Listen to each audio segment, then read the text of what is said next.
Hi, my name is Moshe Kindler, and I'm the publisher of The Jewish Link. Hi, this is Elizabeth Kratz. I'm editor of The Jewish Link. And you're on the Jewish Link Pitch Meeting Podcast. Welcome to the Jewish Link Pitch Meeting Podcast. Okay, we're here with Nathan Diament. Nathan is the executive director of the OU Advocacy Center. Nathan's also someone I know for at least 20 years. Too many years that we care to recall at this point. Not sure if I want to get into this now, but I definitely, I was in smicha with your brother, okay? But and just in general, we here at the Jewish Link have very warm feelings to the Diamond family. That's so sweet. And that maybe we'll mention that or probably not mention that.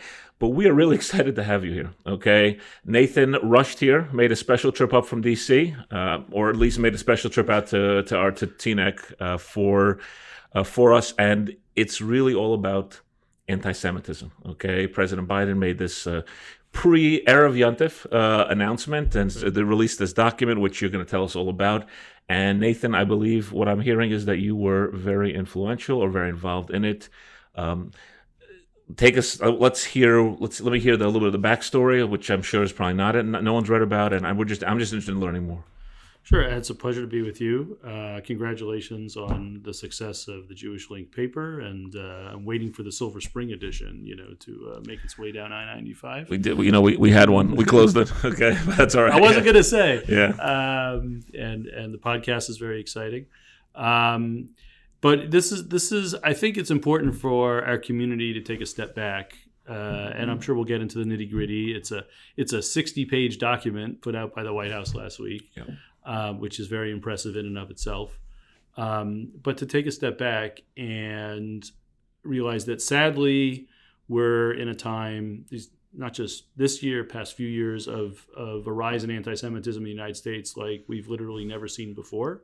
There have been 3 violent, murderous attacks on synagogues in this country over the past several years. Actually, right now, as we're sitting here today, the trial for the perpetrator of the attack on the Tree of Life Synagogue in Pittsburgh is going on right now, and there's been street violence and everything, and lots of nonviolent harassment too, but certainly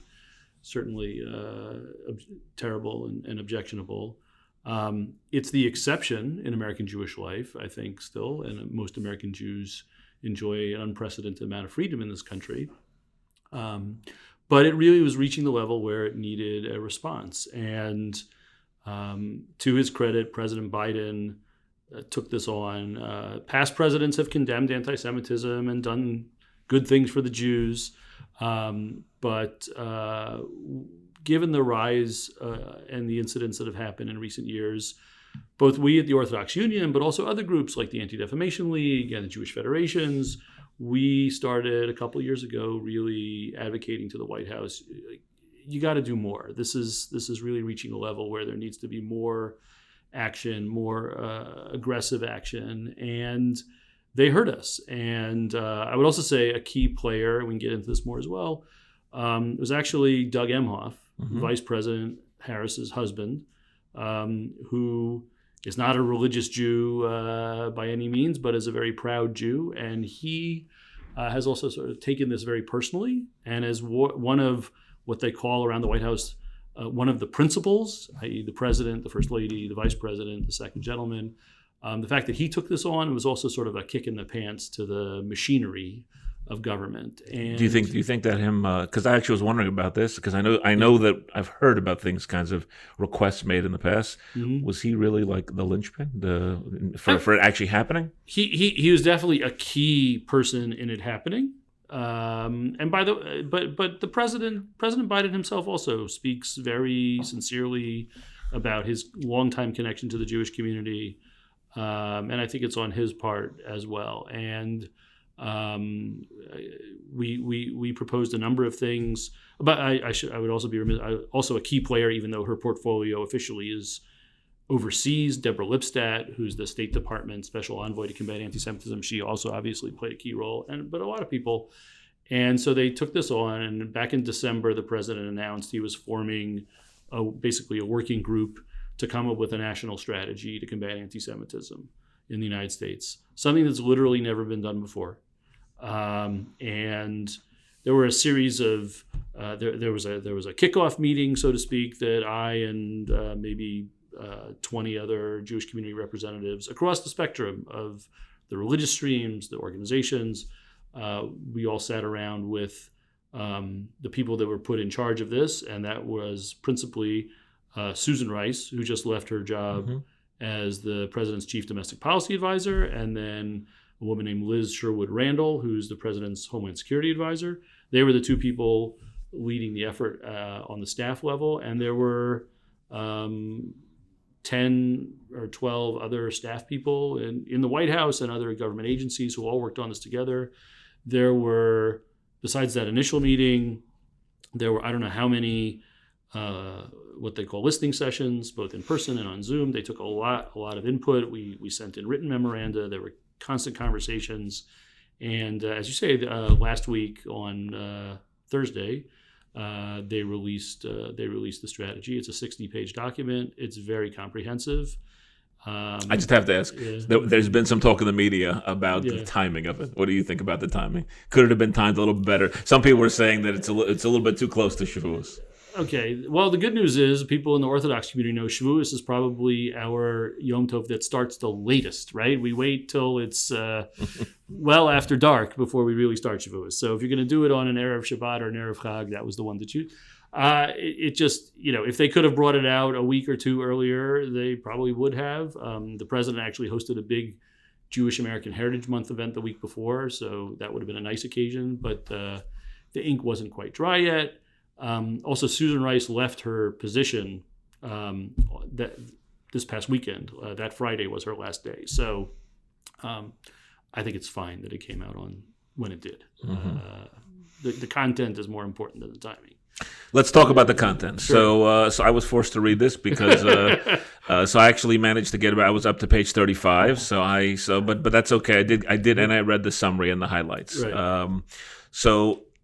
It's a long list. That's why I look at it as a kind of almost a laundry list. But Nate, you kind of tell us, maybe pull out from some of the highlights for our readers, just for our listeners, our viewers actually. And one of the things I was just thinking about it is it's kind of an unfunded mandate, meaning like it's a lot of recommendations, but it's like I want just how tachlis is it? That's right. What I want to hear from you. So. Just to respond to your last point, I think if you look at it, if you look at the document, and anybody can, it's on the White House website. Yep. You could break it down into really two parts. One part is things that the White House is saying we in the federal government, in the executive branch, are going to do. And by the way, they put deadlines for the things. And then there are things that they're calling on others outside of government to do. They call on, universities and colleges to do things. They call on sports leagues to do things, and so on, the corporate sector to do things, so on and so on and so forth. So yes, they can't force corporations and colleges and sports leagues to do things, but it's the use of the bully pulpit and calling them and trying to cajole them into doing things. We'll see how much follow through there is there. In terms of what the White House has committed its administration to do, again, and put deadlines on it, they can go and do it. And in fact, they've said to me and to others, the same group that was an interagency group of professionals that put the document together are now going to be responsible for executing things within the agencies. So, unless people just ignore what the president, has told them to do, it's going to get done. And again, it's what's really impressive about it. Again, if you take a step back, is how comprehensive it is, right? You would have thought, okay, they're going to say more money for security grants and more FBI agents and more prosecutors for the Justice Department, but they really went through everything across the executive branch of our government at the federal level. It includes things for the Labor Department to do and the Small Business Administration to do with regard to discrimination in the workplace. It talks about the Agriculture Department doing more to make kosher food available in federally funded food programs.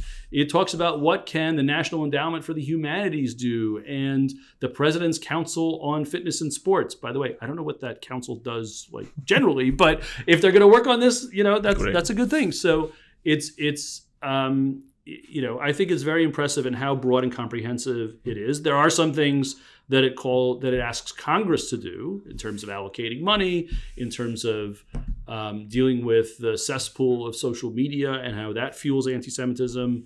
It talks about things that Congress needs to legislate to make social media platforms more accountable for that activity.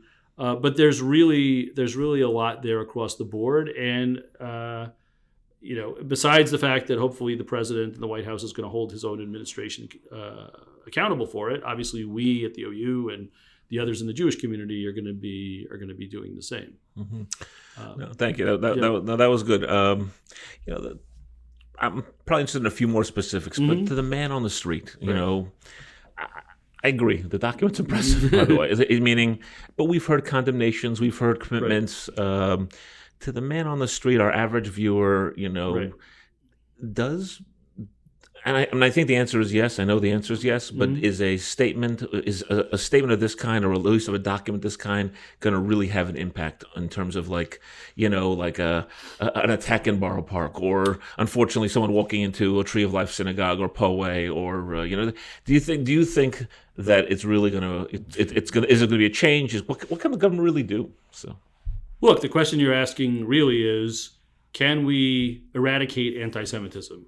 And the answer to that question, I'm not such an expert, but Deborah Lipstadt, who's studied the history of anti-Semitism for her entire career, no, we're not going to eradicate anti-Semitism. As long as there's Jews, sadly, there will be anti-Semitism. But it's called the National Strategy to Counter Anti-Semitism. And I look at it as, yes, it is going to help the man on the street or the woman on the street. Everything from if there's going to be more security dollars, which they've asked Congress for, as we have as well at the OU, that's going to help protect shuls better. If there's going to be, one of the things that's in here, again, that relates to the Labor Department and Small Business Administration dealing with the business community, is we're living in a world in which the private sector workplaces all have diversity, equity, and inclusion training. Oftentimes, that doesn't include anti-Semitism. It's about racism, it's about Islamophobia, it's about anti-Asian bigotry, all of which are wrong and need to be dealt with. But this is a whole other discussion, right? Jews are not always thought of as a vulnerable minority or an oppressed minority or what have you, right? Many of us appear as white, et cetera, et cetera. And the fact that the White House is saying, and they're going to use the Labor Department and the SBA to try to do this, that no. When you're teaching about diversity in the workplace and when you're trying to combat discrimination in the workplace, that also needs to address anti-Semitism. That can make a real difference. They also relevant to people who are Shomer Shabbos and Chagim. There are a few places in here where they talk about how employers need to be educated better and directed better on accommodating people's religious observance in the workplace. And I get calls, whenever Pesach or Sukkot fall on weekdays, I get calls and emails from people who are having a hard time getting days off. And this is going to help with those kinds of scenarios. That's not the same as a person getting punched on the street because they're wearing a yarmulke or a sheitel or something. But it's arguably as important in terms of pushing back on discrimination against Jews in America. No, I definitely agree with that. Having worked in the community for a while, I definitely agree that these kind of things do lead to impact. I mean, I think your whole career is really about that. If you think about it, that's in many ways the way I see what you've been doing over the last 2 decades or so. So 25 years plus. I wasn't sure if I wanted to go into the nitty gritty, but one of the things we actually like to talk about in the office here is, and I'm sorry that our editor Elizabeth Kratz is not here, is definitions of anti-Semitism. Okay, we've actually written a lot about the IHRA, the International Holocaust Remembrance Association definition of anti-Semitism. I know there was a little bit of disappointment with the way this document, this strategy recommendation handled that. I'd like, maybe educate our viewers a little bit in terms of what those definitions are and what your take on it is. So to simplify, right, the IHRA, or we call it IHRA definition of anti-Semitism, was developed a while ago and has been adopted and embraced by a number of governments of other countries. It's been adopted by something like 30 states in the United States. It has been adopted actually by the federal government, the State Department officially, the Education Department somewhat informally. And what's important about it is, besides the fact that it's really become a consensus standard, is that it offers illustrative examples.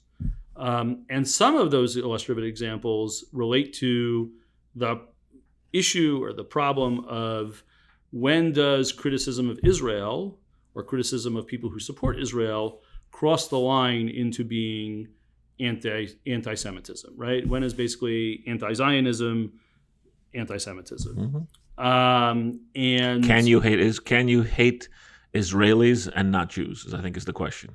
Or is there something like that? Well, it could be that, or when does criticizing Israel, right?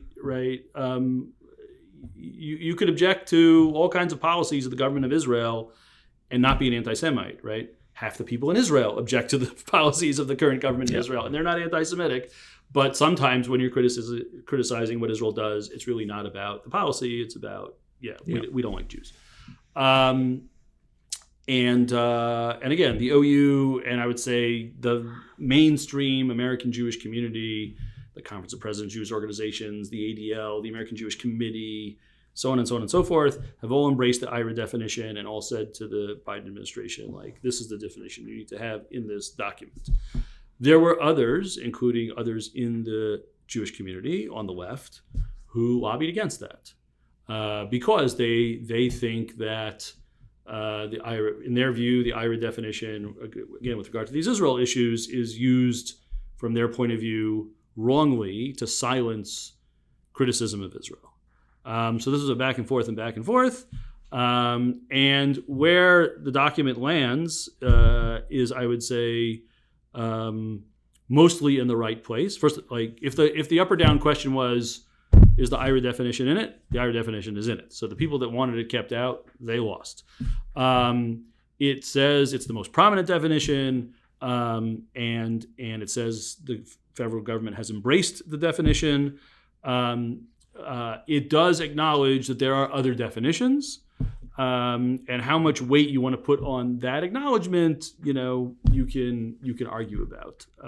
But I think, and by the way, there are other places in the document, particularly when it talks about college campuses and students, where it doesn't explicitly mention the IHRA definition, but it basically uses its language. It talks about, I can't quote it off the top of my head, but it basically says, criticizing students or criticizing people because they are supporters of Israel is anti-Semitism. So from our point of view, we and the mainstream groups won that fight. There are some people out there, because everything is political and everything has to be a divided opinion. There are some people out there who are complaining and saying, oh, it's terrible. It acknowledged that there are these other definitions. I think because this is an action-focused document, our metric, our measuring stick for, is this successful and is this helpful, is how do these different parts of the federal government implement these recommendations? I think that's the most important thing. So you're saying that, meaning like definitions can be ignored. It's really the action, the policy implementation that's focused on. And frankly, if the IHRA definition was the only thing that was in there, and you have somebody in the education department or somebody in the labor department that, for whatever reason, does not want to be helpful and does not want to lean into us, just having the IHRA definition in this document wouldn't get in their way. And the reverse is true also.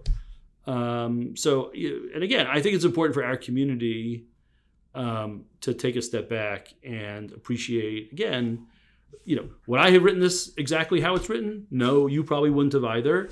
That's how things work. But again, it's literally historic. This is the first time the President of the United States and the White House has put out anything like this. You said, Moshe, you said, oh, well, statements, only go so far. Statements are important, right? When something bad happens, we want it to be condemned. There's just this whole thing at City University of New York with a terribly offensive anti-Semitic tirade, and now we've got the CUNY Board of Trustees and the mayor, and so they're all those condemnations are important.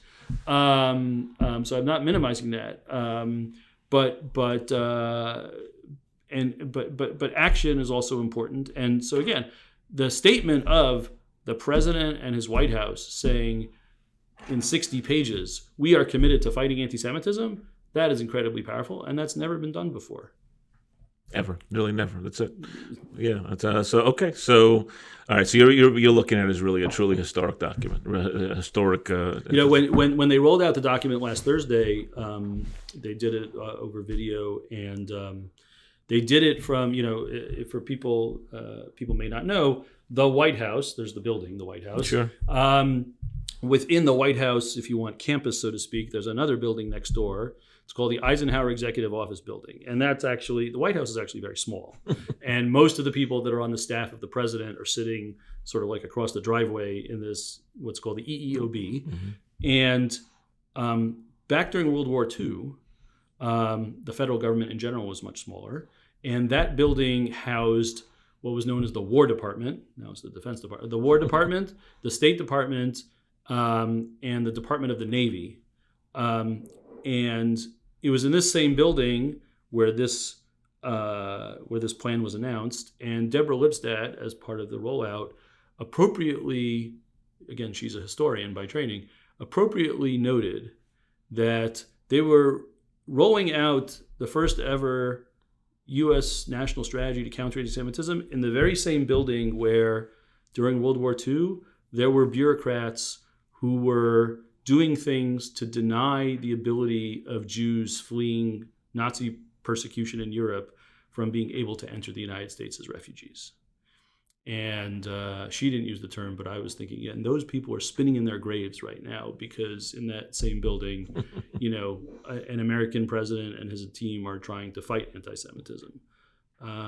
That's the kind of perspective I think we also need to bring with us. Even if we say, again, there are some specific things here we might like more, we might like less, we might do differently. Yeah. Last but not least, just another issue that came about is the mention of the Council of American-Islamic Relations. Right. The truth is, so they were mentioned in the document, but the truth is actually, they're not actually not in the report. Just to be accurate, they're in a fact sheet, which is actually not the strategy document, but it's something else that the White House put out together with this. But yes. How do you work with them? I mean, what's your relationship with CAA? We don't work with them at all.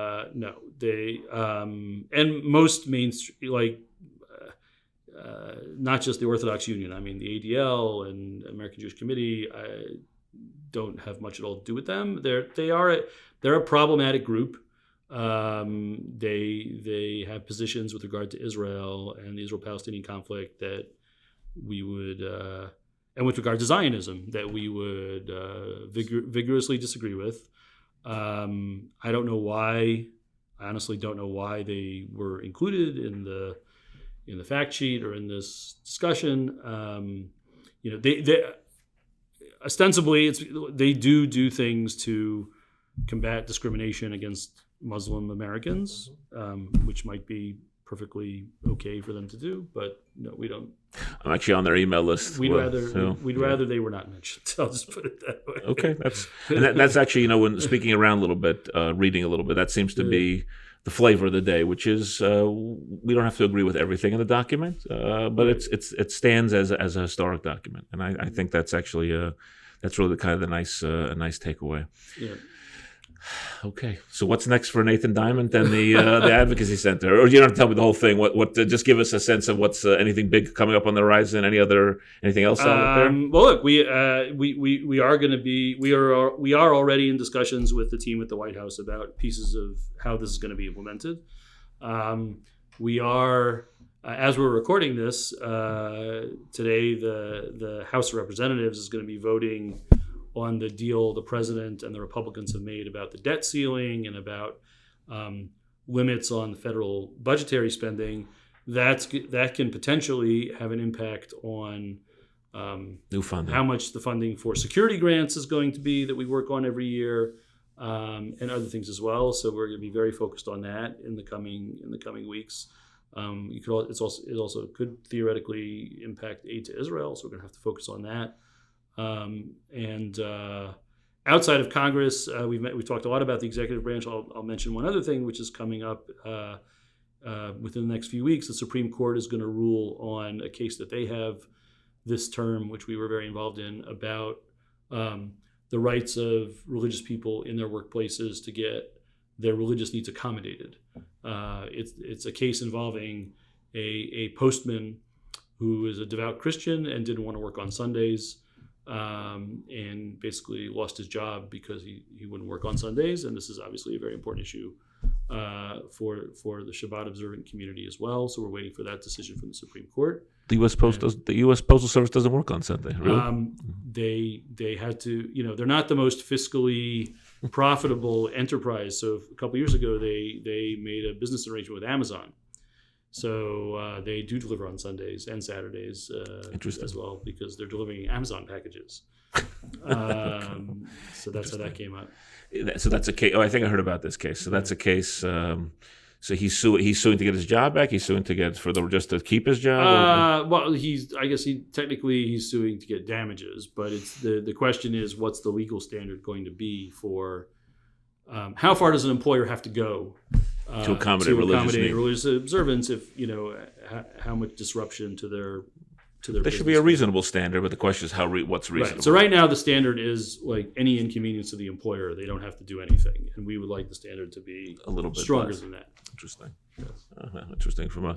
So, but on those kinds of issues, you're working hand in hand with other religious groups always for that, correct? Sure. We're working in multi-faith coalitions all the time. I mean, if you look at the briefs in that case.